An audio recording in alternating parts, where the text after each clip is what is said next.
Morning student, myself Preeti Kohli will be continue theme 6 Bhakti Sufi tradition. Now we take our topic 6 the growth of Sufism. Sufism का growth या उनका उसका बढ़ना.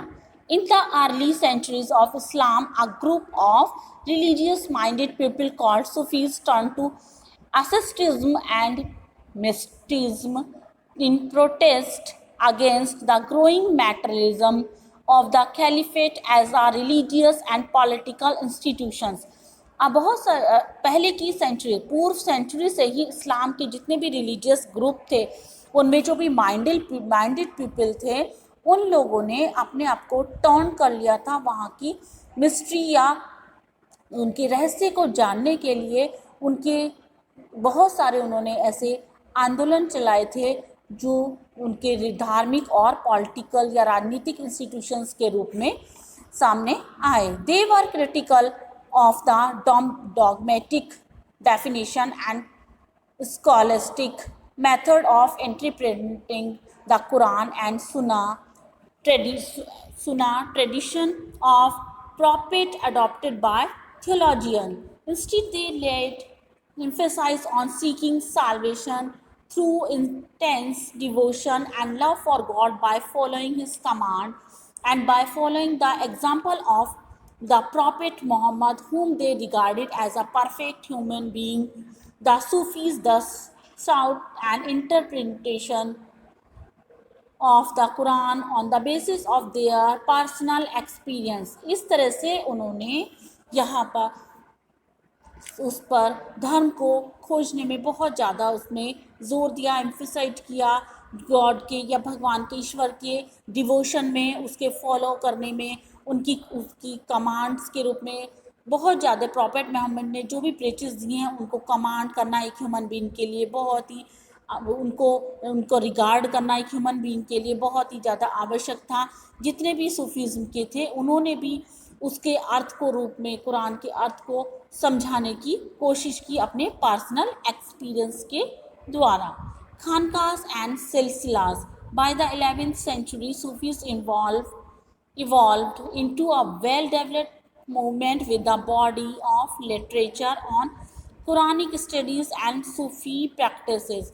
11th century में जितने भी Sufism थे, सूफीवाद जो था वहाँ पर एक कुरानिक जो स्टडी थी उन्होंने उसी के द्वारा सूफी को मूवमेंट को डेवलप किया था. Institutionally the Sufis begin to organize communities around the hospice or khanqah controlled by a teaching master known as Sheikh in Arabic, पीर और मुर्शिद in Persian.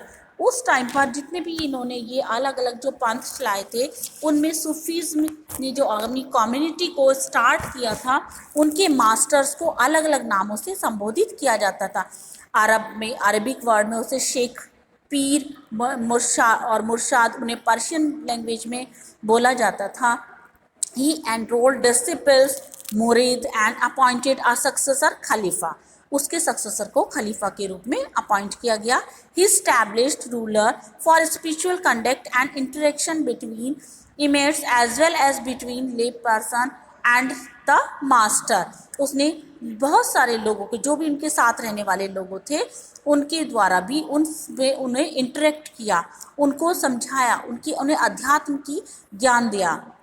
Sufi silsilas began to crystallize in different parts of the Islamic world around the 12th century. 12th century में सूफी के जो विचार थे ताकि उन विचारों को स्पष्ट किया गया. सूफी सिलसिला के जो विचार थे वो लोगों के बीच में स्पष्ट किए गए और इस तरह का जिसका सिलसिले का मीनिंग है आपका सिलसिले जो लिटरेरी मीनिंग है उसका चेन. इट मीन्स कि एक के बाद एक लोगों को वो जोड़ते चले गए और अपने डिसिपल या अपने शिष्य उनको बनाते चले गए और जितना भी एक वंशावली के रूप में एक के बाद एक सक्सेसर के रूप में वो एक लंबी चेन बनती चली गई.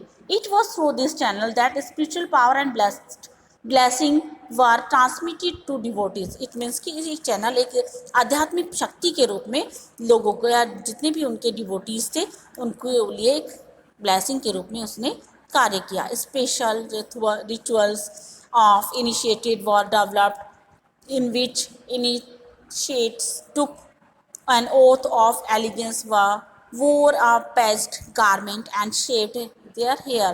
इस तरह से बहुत सारी ऐसी रस्मों को भी इसमें डेवलप्ड किया गया।